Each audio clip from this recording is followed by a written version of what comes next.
किसान भाइयों नमस्कार, कृषि समाचारों में आपका स्वागत है। किसान भाइयों, उत्तर प्रदेश सरकार ने खरीफ 2014-15 के लिए धान क्रय नीति का निर्धारण कर दिया है, जिसके तहत इस वर्ष 25 लाख टन धान खरीद का लक्ष्य तय किया गया है। धान की खरीद 1 अक्टूबर 2014 से शुरू होकर 31 जनवरी 2015 तक की जाएगी। प्रदेश के प्रमुख सचिव खाद्य एवं रसद के अनुसार इस वर्ष धान की खरीद केवल किसानों से सीधे ही की जाएगी। क्रय केंद्रों पर किसानों द्वारा बही या खतौनी लाना अनिवार्य होगा। किसानों की वास्तविक पहचान के लिए फोटो युक्त पहचान पत्र ही मान्य होगा। किसानों से खरीदे गए धान के मूल्य का भुगतान आरटीजीएस के माध्यम से सीधे उनके खाते में होगा। जिन किसानों का खाता आरटीजीएस सुविधा वाली ब्रांच में नहीं होगा, उन्हें रुपए 2 लाख तक का भुगतान अकाउंट पेई चेक से भी किया जा सकेगा। सरकार ने इस वर्ष सामान्य धान का समर्थन मूल्य 1360 रुपए प्रति क्विंटल तथा ग्रेड ए के लिए 1400 रुपए प्रति क्विंटल निर्धारित किया है। प्रदेश के सहकारिता मंत्री ने कहा है कि जो किसान तय समय सीमा के अंदर ऋण की धनराशि वापस कर देंगे, उन किसानों को ब्याज की धनराशि में 1% की छूट दी जाएगी। उन्होंने बताया कि सहकारी ग्राम विकास बैंक को नाबार्ड द्वारा 287.81 करोड़ रुपए का ऋण दिया जा चुका है। उत्तर प्रदेश कृषि अनुसंधान परिषद ने 13 अक्टूबर 2014 को road map for organic agriculture in Uttar Pradesh विषयक ब्रेन स्टॉर्मिंग सेशन का आयोजन किया है। गन्ना किसानों को गन्ना मूल्य की धनराशि पर ब्याज भी मिलने की उम्मीद है, क्योंकि इलाहाबाद हाईकोर्ट ने चीनी मिलों को 31 अक्टूबर तक ब्याज समेत गन्ना मूल्य भुगतान का आदेश दिया है। और अब किसान भाइयों के लिए कृषि वैज्ञानिकों की सामयिक सलाह। दलहनी फसलों की खेती, चने की संस्तुत प्रजातियों यथा अवरोधी, पूसा 256, राधे, KWR 108 आदि की बुआई करें। बुआई के पूर्व बीज को राइजोबियम एवं PSB कल्चर से अवश्य उपचारित करें। उर्द मूंग में फली बेधकों से 5% प्रकोपित फली पाए जाने पर डकोमेर्थिन 2.8 EC 450 मिलीलीटर का प्रति हेक्टेयर की दर से 800 से 1000 लीटर पानी में घोलकर छिड़काव करें। मटर की अगेती किस्मों यथा आर्किल, आजाद मटर 3, काशी नंदनी, काशी उदय, काशी मुक्ति की बुआई करें। लहसुन की उन्नत किस्मों यथा जमुना सफेद G1, जमुना सफेद 2, G50, यमुना सफेद 3, G282 पार्वती की बुआई करें। सब्जियों की खेती के लिए दिए सुझावों में आलू की खेती, आलू की अगेती किस्में यथा कुफरी बहार, कुफरी चंद्रमुखी, कुफरी पुखराज, कुफरी अशोका की बुआई संपन्न करें। आलू की मुख्य फसल 15 अक्टूबर से लेने हेतु खेत की तैयारी तथा बीज की व्यवस्था करें। मुख्य फसल हेतु कुफरी बहार, कुफरी बादशाह, कुफरी आनंद, कुफरी सतलज, कुफरी चिपसोना 1, कुफरी चिपसोना 3, कुफरी सिंदूरी, कुफरी सूर्या आदि किस्में उपयुक्त हैं।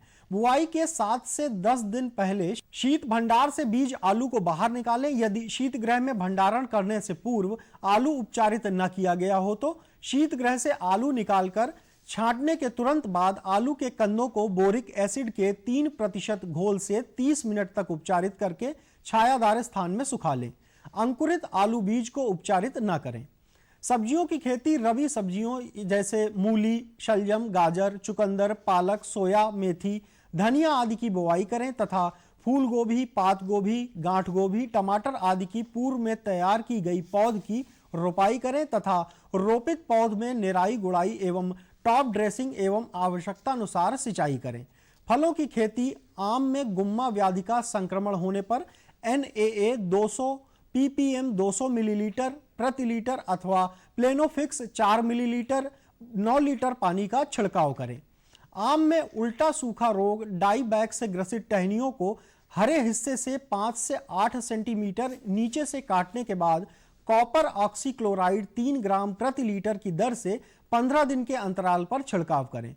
लहसुन की बुआई यदि न हुई हो तो इस माह पूरी कर लें। लहसुन के लिए यमुना सफेद G282 प्रजाति उपयुक्त है। लहसुन के खेत की तैयारी के समय प्रति हेक्टेयर 25 से 30 टन गोबर की खाद या 7 से 8 टन नादेप कंपोस्ट मिला लें और 35 से 40 किलोग्राम नाइट्रोजन, 50 किलोग्राम फास्फेट व 50 किलोग्राम पोटाश बुआई से पहले अंतिम जुताई के समय प्रयोग करना चाहिए। पिछले माह बोए गए लहसुन की निराई गुड़ाई तथा सिंचाई करें एवं बुआई के 40 दिन बाद 74 किलोग्राम यूरिया की प्रथम टॉप ड्रेसिंग करें। पौधशाला में बोने के लिए प्रति हेक्टेयर 8 से 10 किलोग्राम बीज पर्याप्त होता है। पछेती फूल गोभी जैसे Pusa snowball 1, Pusa snowball 2, snowball 16 व पूसा स्नोबॉल के 1 के बीज की बुआई पौधशाला में कर दें। पूसा स्नोबॉल 2 की रोपाई 15 अक्टूबर के बाद कर सकते हैं। पत्ता गोभी की मध्यावधि व पछेती किस्मों की नर्सरी में बुआई पूरे अक्टूबर करते हैं तथा इनकी रोपाई भी मध्य अक्टूबर से प्रारंभ की जा सकती है। रोपाई के 25 से 30 दिन बाद प्रति हेक्टेयर मध्यवर्गीय फूल गोभी में 40 किलोग्राम नाइट्रोजन एवं पत्ता गोभी में 50 किलोग्राम नाइट्रोजन की पहली टॉप ड्रेसिंग कर दें। गांठ गोभी की रोपाई पूरे माह 30 गुणा 20 सेंटीमीटर के अंतराल पर करें और रोपाई के समय प्रति hectare 35 kilogram nitrogen, 50 kilogram phosphate एवं 50 किलोग्राम पोटाश का प्रयोग करें। और आइए अब नजर डालते हैं कृषि उत्पादों के मंडी भाव पर।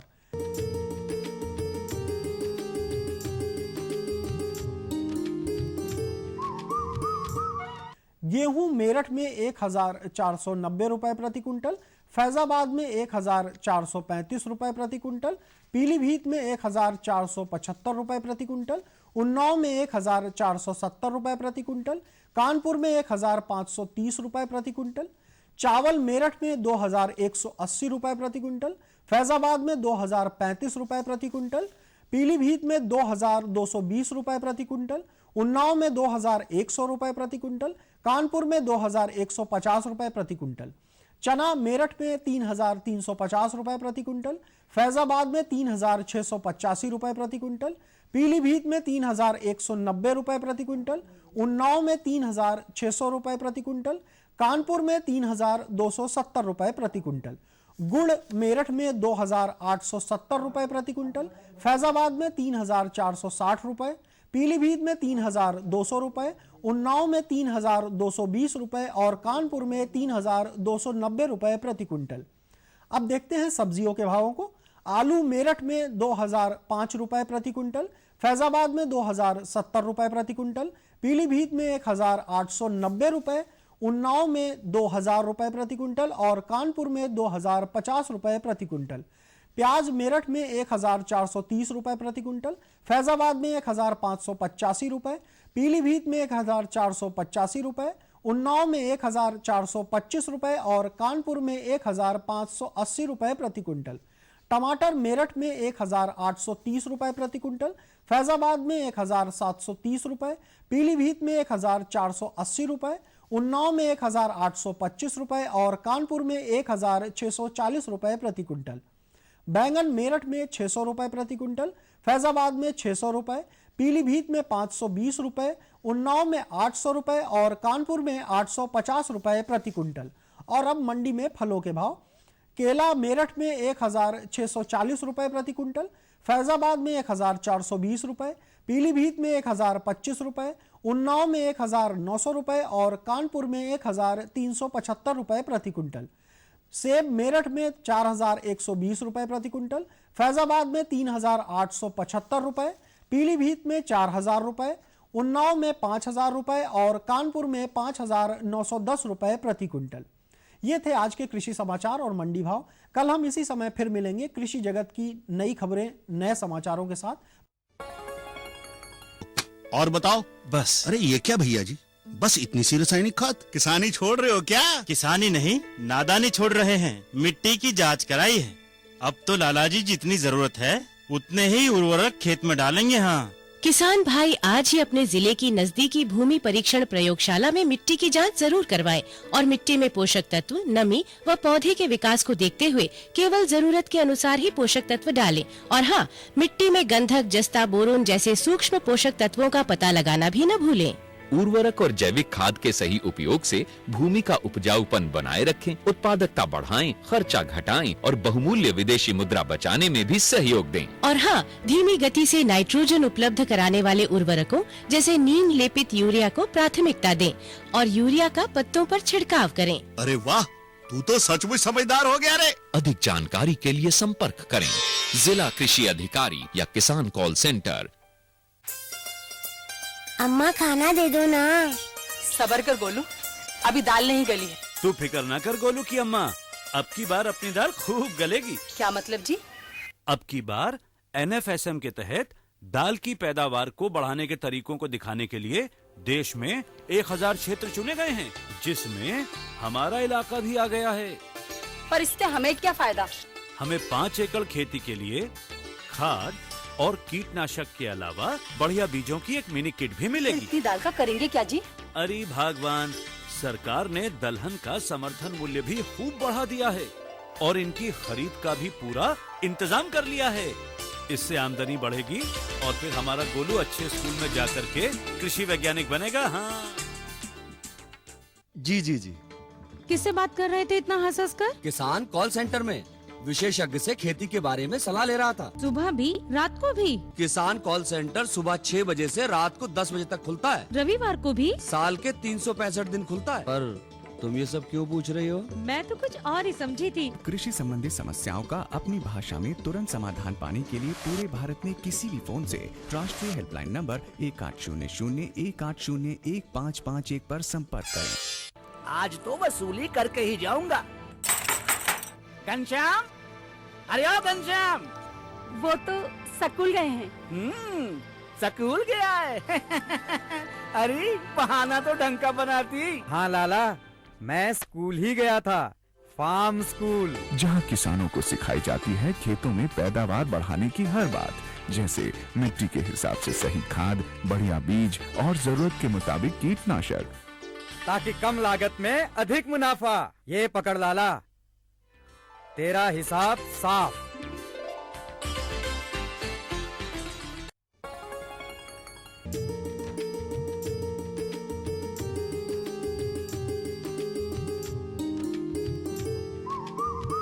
किसान भाइयों नमस्कार। कार्यक्रम कृषि दर्शन के आज के अंक में कृषि समाचारों के बाद आप सभी किसान भाइयों का एक बार फिर से स्वागत है। किसान भाइयों, व्यावसायिक खेती हम सभी किसान भाइयों के लिए बहुत ही आवश्यक है। खास तौर पर अगर हम मशरूम की खेती की बात करें तो उत्पादन से लेकर उपभोग तक क्या क्या चीज़ें उपयोगी हैं और किस तरीके से लिए हमारे लिए उपयोगी है, इस विषय पर जानकारी रखना बहुत ही आवश्यक है।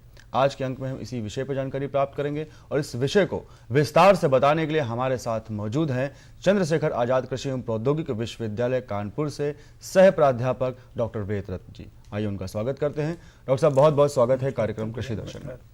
मैं अपने सभी किसान भाई की तरफ से जानना चाहता हूं कि जो मशरूम है वो किस तरीके से आजीविका का एक स्रोत है हम सभी किसान भाइयों के लिए। दीक्षित भैया, ऐसा है कि मशरूम कई तरह से हमारे जो बेरोजगार युवक या युवतियां हैं उनके लिए ये आजीविका या अतिरिक्त आय का स्रोत हो सकता है। इसके कई कारण हैं। जैसे कि इसमें पहला कारण तो ये है कि इसकी खेती के लिए ज़्यादा जगह की आवश्यकता नहीं होती है। कम से कम जगह में इसकी खेती की जा सकती है। यानी यहाँ तक कि जो हमारे गांव ग्रामीण क्षेत्रों में भूमिहीन कृषक लोग भी हैं, मजदूर हैं, वो भी इसकी खेती कर सकते हैं, बहुत कम जगह की आवश्यकता होने के कारण। यानी कहने का मतलब ये है कि किसी बड़े क्षेत्र या परिक्षेत्र की जरूरत नहीं है, अगर एक सीमित क्षेत्र भी है हमारे किसान में तो वो कर सकते हैं। जी, बहुत थोड़ी जगह की आवश्यकता होती है। और दूसरा कारण इसका यह है कि इसमें जो लागत आती है वो कम से कम लागत से मशरूम का जो उद्योग है या इसको व्यापारिक स्तर पर इसकी खेती शुरू की जा सकती है।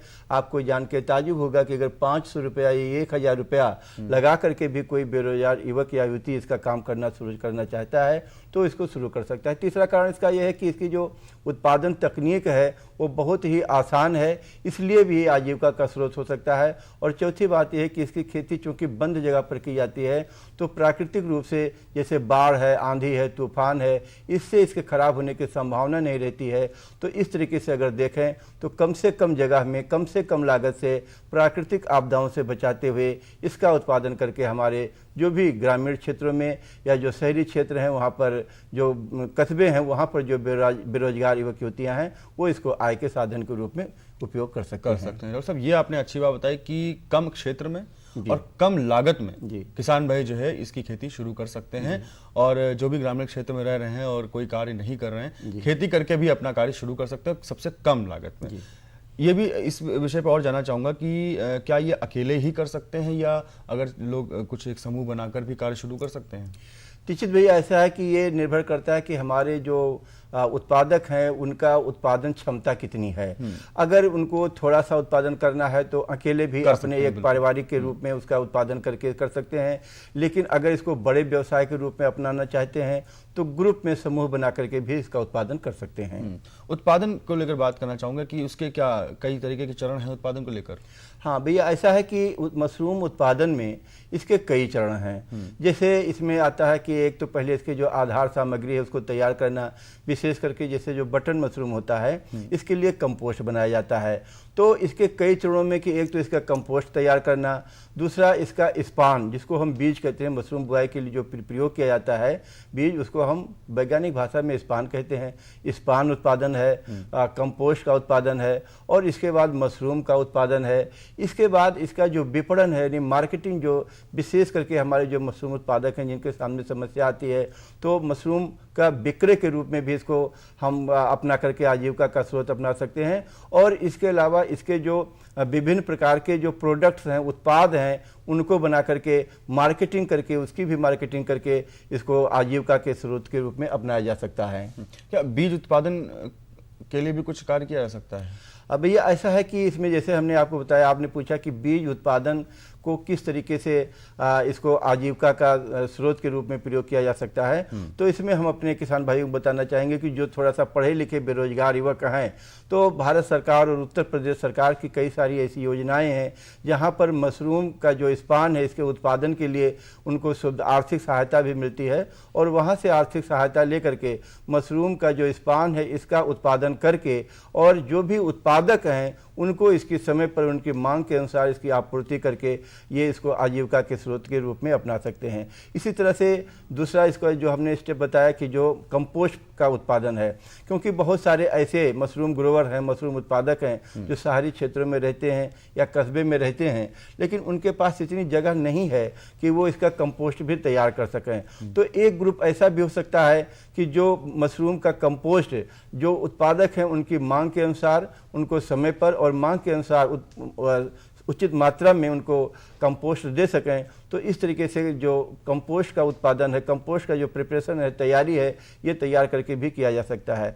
तीसरा हमने आपको बताया कि जो इसमें मशरूम उत्पादन का काम है कि नहीं, बहुत सारे ऐसे लोग हैं जो जिनको कंपोस्ट मिल गई है, वो उत्पादन करके इसका, चाहे वो बटन मशरूम हो चाहे ढिंगरी मशरूम हो, जो क्योंकि विशेष करके यही दो मशरूम ऐसे हैं जिनका आज हमारे देश में और प्रदेश में खाद्य के रूप में, खाने के रूप में बटन और ढिंगरी मशरूम का बहुतायत से प्रयोग किया जा सकता है, किया जा रहा है। तो इसका उत्पादन करके वो जो है इसको आजीविका के स्रोत के रूप में ले सकते हैं। और तीसरा हमने बताया कि जैसे इसकी मार्केटिंग, क्योंकि मशरूम का उत्पादन तो हो जाता है लेकिन बहुत सारे किसान भाई ऐसे हैं कि उत्पादन कर लेते हैं लेकिन उनको ये नहीं पता होता है, सही जानकारी नहीं होती है कि कहाँ पर वो अपने मशरूम को बेचने के लिए लेकर के जाएँ और किस तरीके से उसको पैकिंग करें अच्छी तरीके से कि उनको उनके उत्पाद का जो मशरूम उत्पादन है उसका उनको अच्छा लाभ मिल सके।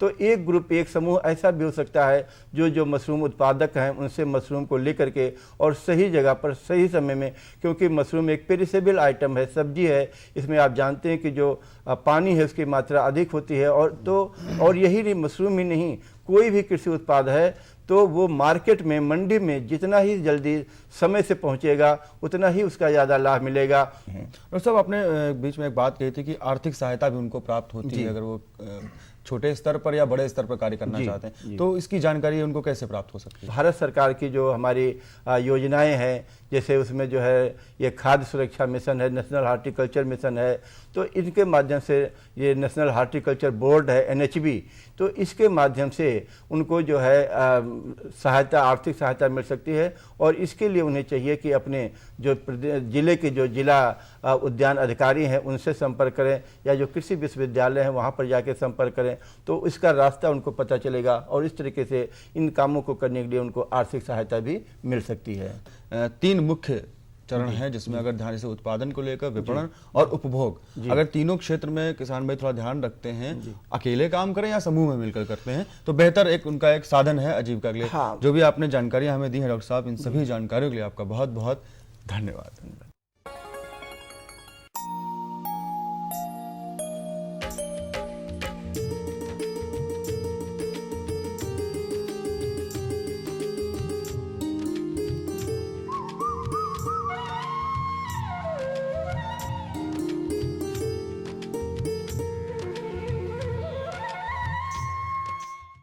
खेती किसानी के बाद प्रस्तुत है मौसम समाचार। पिछले सप्ताह प्रदेश का अधिकतम तापमान 28 डिग्री सेल्सियस तथा न्यूनतम तापमान 22 डिग्री सेल्सियस दर्ज किया गया। तेज हवाओं और रिमझिम बरसात के चलते अधिकतम तापमान में 4 से 5 डिग्री सेल्सियस की गिरावट दर्ज की गई, जबकि न्यूनतम तापमान सामान्य रहा। प्रदेश के कुछ क्षेत्रों में आसमान में बदली छाई रही तथा कहीं कहीं रुक रुक कर बारिश होने से मौसम सुहाना बना रहा। वायु की औसत गति 6 से 8 किलोमीटर प्रति घंटा रही तथा वायु दिशा पूर्वोत्तर से पश्चिमोत्तर दर्ज की गई। वातावरण में अधिकतम नमी 96% तथा न्यूनतम 80% रही। मौसम विभाग के पूर्वानुमान के अनुसार आगामी 48 घंटों में प्रदेश के कुछ स्थानों पर आसमान में बादल छाए रहने तथा कहीं कहीं वर्षा होने से मौसम सुहावना बने रहने की संभावना है। अधिकतम तापमान में कुछ और गिरावट दर्ज की जा सकती है, जबकि न्यूनतम तापमान सामान्य बने रहने की संभावना है।